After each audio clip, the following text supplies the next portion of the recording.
गर्मियों के आते ही प्रदेश में जगह जगह पानी की किल्लत होनी शुरू हो चुकी है और डीग भी इसी जल संकट से परेशान है। कहीं दीदावली गांव में तो कहीं जलमहलों में। पहले बात करते हैं दीदावली गांव की, जहां ग्रामीण पर्याप्त पानी नहीं मिलने से परेशानियों का सामना कर रहे हैं। यहां पानी कम मात्रा में आने से ग्रामीणों की मामूली जरूरतें तक पूरी नहीं हो पा रही हैं। वहीं गांव के तालाब सूखने से पशुओं के पीने के लिए पानी भी मिलना मुश्किल हो चुका है। बता दें कि गांव में निजी बोरिंग से जंगल से पानी आता है और वो भी सुबह 7 बजे और दोपहर 1 बजे आधा आधा घंटे तक।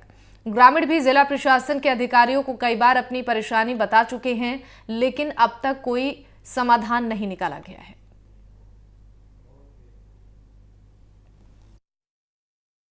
मैं फिलहाल डीग जिले के ददावली गांव में मौजूद हूं और मैं यहां से निकल के जा रहा था। मैं अपने सहयोगी से कहूंगा वो दृश्य दिखाएं। देखिए, यहाँ एक नलकूप लगा हुआ है और यहाँ छोटे छोटे नल की टोंटियां लगी हुई हैं और यहाँ बड़ी संख्या में महिलाएं हैं जो पानी भर रही हैं। महिलाओं से बात कर लेते हैं कि गांव में पानी की समस्या है या नहीं, और अगर समस्या है तो कितने सालों से समस्या है और अब तक पानी क्यों नहीं पहुंचा है। क्या नाम है माता जी आपका? सुनीता। माता जी इधर देखो, पानी की समस्या है गाँव में?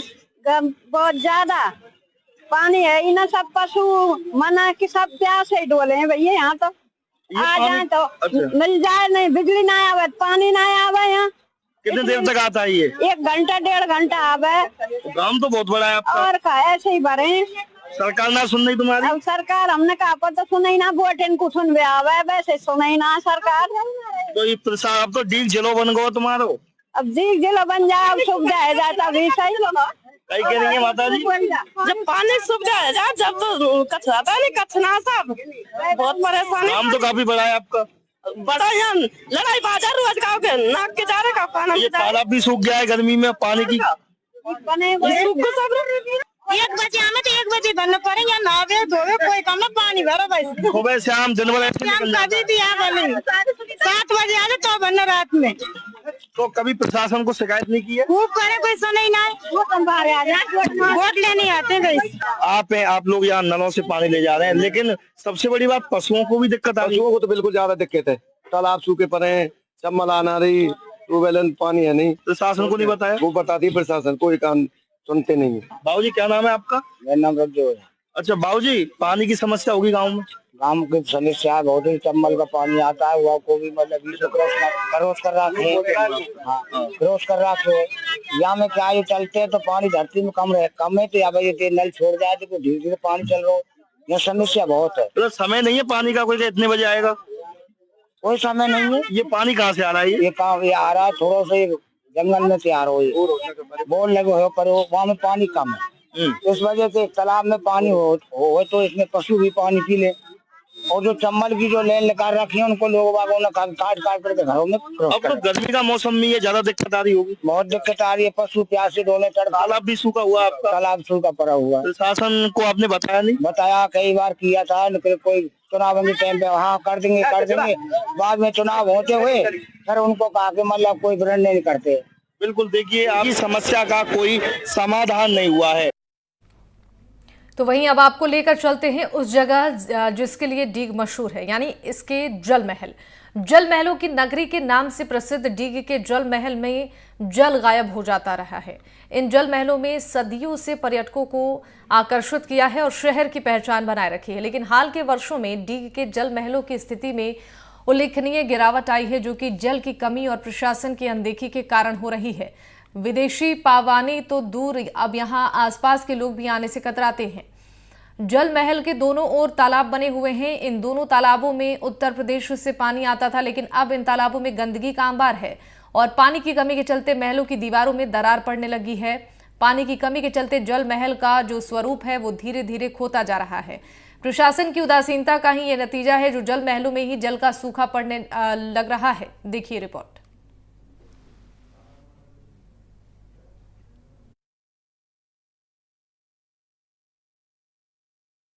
डीग जल महलों की नगरी के लिए प्रसिद्ध है, लेकिन अब उन्हीं जल महलों के अस्तित्व पर खतरा मंडराया हुआ है।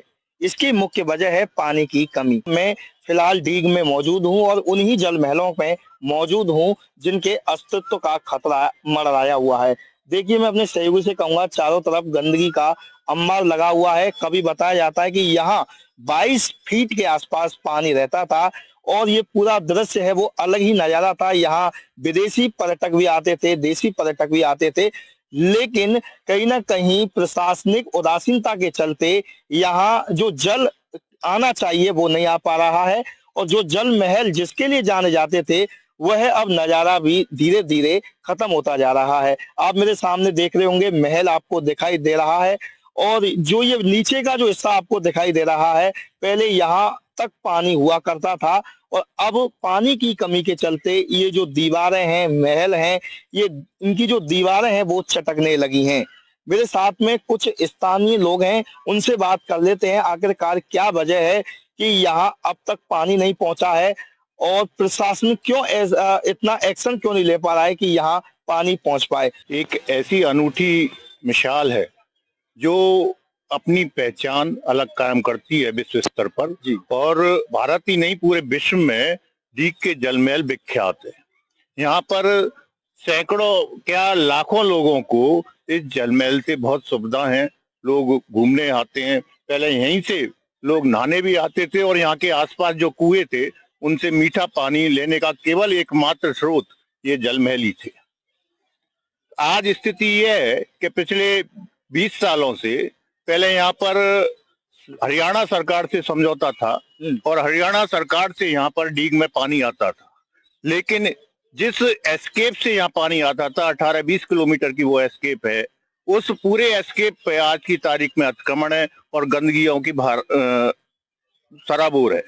गंदगी इतनी है कि इसमें आसपास कीड़े मंडराते हैं, आसपास रहने वाले लोग भी उससे बीमारियों से ग्रसित होते हैं। पर ना तो प्रशासन का, ना ही किसी भी सरकार, चाहे वो केंद्र सरकार हो चाहे राज्य सरकार हो, किसी का भी ध्यान इस अनूठी बेमिसाल धरोहर पर नहीं है जिससे इस पर सुधार हो सके। आज स्थिति ये है कि ये विख्यात जलमहल अपनी पहचान खोने के कगार पर है। आज यहाँ पर ये चारों तरफ आप नजर घुमा करके देखें, सब जगह दरारें आई हुई हैं। ये सब पानी की कमी की वजह से हैं। और भी यहाँ पर पहले गोपाल भवन में महाराज साहब ने बहुत अपनी बहुमूल्य चीजें छोड़ी थी, वो भी आज यहाँ से पता नहीं कहाँ कारागार में है या कहीं बंद है। तो यहाँ पर ये जो सारी प्रशासन की लापरवाही है, पुरातत्व विभाग की लापरवाही है, उसके चलते ये पहचान आज खो चुका है और आने वाले समय में डीग के जलमहल अपने अस्तित्व को बचाए रखेंगे, इस पर बहुत बड़ा प्रश्न चिन्ह है। मैं देख रहा हूँ चारों तरफ गंदगी का अंबार लगा हुआ है। गंदगी का तो आलम यह है कि ये यहाँ पर करीब लाखों सैलानी हर वर्ष यहाँ पर पर्यटन के लिए आते हैं, पर इस गंदगी को देख करके वो रुक गए। इस गंदगी में वो आना नहीं चाहते, जिससे पर्यटन पर भी विशेष प्रभाव पड़ा है। और यहाँ पर आय का स्रोत जो एक हो सकता था, बहुत बड़ा राजस्व का स्रोत हो सकता था, उसमें भी बहुत हानि हो रही है। पर यहाँ पुरातत्व विभाग मौन धारण करे बैठे हैं। पानी की कमी के लिए सरकार की, चाहे वो केंद्र सरकार हो चाहे राज्य सरकारें हो, वो भी आंख मूंद करके बैठी हैं और बिना पानी के यहाँ डीग का ही अस्तित्व खतरे में, जलमहल का नहीं, डीग का ही अस्तित्व खतरे में। क्यों? यहाँ तालाबों से ही और तालाबों के आसपास जो कुएं थे उनमें ही मीठा पानी था। आज चंबल का पानी यहाँ आया है, वो निवर्तमान विधायक की देन रहा हो चाहे उनके प्रयास रहे हो, लेकिन उसके बावजूद भी वो पानी पूरी सप्लाई नहीं कर पाता। और ये जलमहलों के आसपास जो कुएं हैं, आज भी सैकड़ों लोग इन पर निर्भर हैं। अगर यहाँ पानी आए तो मीठे पानी की भी सुविधाएं बहुत हों और लोग आकर्षित भी हो इस महलों के प्रति, राजस्व की भी सरकार को आय होगी। पर सारा प्रशासन पता नहीं क्यों मूक दर्शक बना बैठा। क्या नाम है आपका? मेरा नाम आनंद प्रकाश पटेल है। डीग की पहचान जल महल से है जी। एक महल जो जल पर खड़ा हुआ है, ये विश्व प्रसिद्ध हमारी विरासत है। लेकिन आज बड़े दुर्भाग्य की बात है कि वो जल महल आज अपनी गुमनामी की जिंदगी के दौर से चल रहा है। जी। हमारी जो पहचान है वो मिटती जा रही है। उसकी वजह सिर्फ यहाँ पर जल की आपूर्ति नहीं होना है। रियासत काल में इन तालाबों को भरने के लिए इस जल महल में ये 2 तालाब है, एक इधर है एक महल के उधर है जी। और इन दोनों के बीच में जल का आदान प्रदान होता है। उसके ऊपर ये महल खड़ा हुआ है। तो इन तालाबों को भरने के लिए उत्तर प्रदेश में बरसाना के पास हाथिया से इसके लिए एक डीग स्केप से एक माइनर निकलती है, वो अब भी हाल में मौजूद है, उससे इसकी जलापूर्ति होती है। लेकिन प्रशासनिक लापरवाही, सिंचाई विभाग के अधिकारियों की लापरवाही की वजह से उसमें जलापूर्ति नहीं हो पाती है। इस वर्ष बिल्कुल जल नहीं आया है, और भी इनसे पहले भी खाना पूर्ति के नाम पर जलापूर्ति होती रही है। ये नहीं है कि परमानेंट इनमें जल स्तर बना रहे, जबकि एक समय था जब यहाँ पूरे आप देख रहे हैं पूरे कम से कम 22-23 फुट यहाँ जल स्तर भरा रहता था, और पूरी डीग बस्ती का प्रत्येक व्यक्ति, चाहे रिश्तेदार हो, नातेदार हो, चाहे उनकी स्वयं की दैनिक दिनचर्या हो, वो यहीं से शुरू होती थी। यहाँ के जो आसपास के जितने भी जल स्रोत हैं, ताल कुएं हैं, हैंडपंप हैं, उनका जल इतना ठंडा और इतना मीठा हुआ करता था कि लोग गंगा जल के समान यहाँ पर जल होता था। लेकिन विगत कई वर्षों से प्रशासनिक उदासीनता और सिंचाई विभाग की कथित लापरवाही की वजह से जो जलापूर्ति नहीं हो रही है, उससे जल महल की यह विरासत तो जीर्ण शीर्ण होने के कागार पर है ही, लेकिन आसपास के जो जल स्तर हैं वो सूख चुके हैं, उनका पानी खारा हो चुका है। गंदगी का अंबार भी लगा हुआ है, गंदगी का अंबार लगा हुआ, गटर का पानी आ रहा हुआ है, यहाँ पे प्रशासन कोई ध्यान नहीं दे रहा है। बिल्कुल। क्या नाम है आपका, क्या नाम है? मेरा नाम छैलविहारी खंडेलवाल। ये मोदी मोहल्ला है पीछे जी। पूरे बस्ती का गंदा पानी, गटर का पानी इसमें आता है, और ना तो प्रशासन सुनता है ना कोई आम आदमी। इसलिए जल महलों की नगरी जो पहले स्तर था वो नहीं है, सब सूखा पड़ा है, सब खंडर होने वाला है। इसलिए थोड़ा सा जल का आगमन हो तो यहाँ का दिनचर्या सही। एक समय था हम देखते थे यहाँ काफी भीड़ लगी रहती थी, बाहर से भी पर्यटक आते थे, लेकिन अब तो कोई नजर नहीं आता है। कोई भी नहीं आता है। ऐसा पहले कुछ था जो अब नहीं है। आज से 8-10 साल पहले पानी अच्छा आता था, अच्छा यहाँ के हैंडपंप वगैरह, कुएं वगैरह अब सारे सूख चुके। और भी लोग हैं मेरे साथ में, उनसे भी हम बात कर लेते हैं। आपका क्या नाम है सर? मेरा नाम राकेश खंडेलवाल एडवोकेट है। जी सर, आपने साथ केस वेस भी लड़ा इसको लेकर के? इस प्रकरण में महलों के संबंध में एक जनहित याचिका न्यायालय ACGM डीग में चली थी।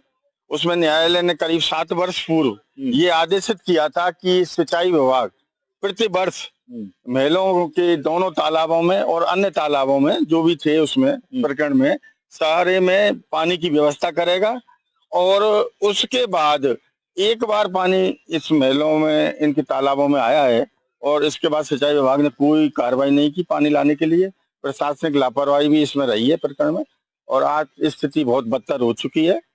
तालाबों का पानी बिल्कुल तले में पहुंच चुका है जी, और इस के चारों तरफ गंदगी भी व्याप्त है, और पर्यटन का जो बढ़ावे के लिए राज्य सरकार प्रयास कर रही है, यहाँ इन महलों में के दोनों तालाबों में पानी नहीं होने के कारण पर्यटक भी बहुत कम आना शुरू हो गए हैं। चलो पहले विदेशी भी आते थे, देशी भी आते थे, लेकिन विदेशी की बात छोड़िए, अब देशी भी नहीं आ रहे हैं। देशी भी नहीं आ रहे क्योंकि गंदगी है, चारों तरफ गंदगी है, महलों के चारों तरफ गंदगी है। इसको देखकर पर्यटक नहीं आना चाहता यहाँ। फिर भी आप क्या अपील करना चाहेंगे हमारे चैनल के माध्यम से? हम आपके चैनल के माध्यम से अपील करना चाहेंगे कि जो सिंचाई विभाग है, जिसकी मेन जिम्मेदारी है इन तालाबों में पानी लाने की, इस हाथी कैनाल और इस कैनाल से जो पानी आता है, उस कैनाल से वर्ष में 2 बार इन तालाबों को भरा जावे, वो अपनी जिम्मेदारी निभावे, जिससे यहाँ अच्छा वो रहेगा।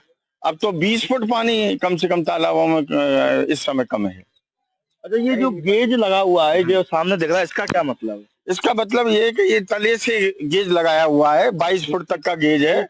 भराव की क्षमता, जल भराव की क्षमता कितनी क्षमता होनी चाहिए? ये जो गेज लगे हुए हैं 22 फुट तक, यहाँ तक जल होना चाहिए, तब इसकी जो मनोरम छटा और जो सुंदरता बढ़ती है, पर्यटन के लिहाज से बढ़ती है, वो तभी रूप निकल के आता है। जैसे कोई झीलों की नगरी बोलता है, तो ये एक झीलों की नगरी के रूप में भी ये उसी स्वरूप में तभी आ पाता जब इसकी क्षमता 22 फुट पर हो। देखिए मेरे सामने गेज है, ये गोपाल सागर जो लिखा हुआ है, या 22 फीट के आसपास पानी पहले हुआ करता था, जिसकी वजह से जो जल महल है उसी के लिए जाना जाता था, क्योंकि पानी पूरी तरह से भरा रहता था और महल का जो हिस्सा है वो डूबा रहता था। तो पहले यहाँ काफी संख्या में पर्यटक भी आते थे, देशी विदेशी पर्यटक यहाँ पहुंचते थे, लेकिन पानी की कमी के चलते जल महलों के अस्तित्व पर खतरा मंडराने लगा है, तो साथ ही देशी विदेशी पर्यटक भी अब अपना मुंह मोड़ चुके हैं। भरतपुर से एनडीटीवी के लिए ललितेश कुशवाहा।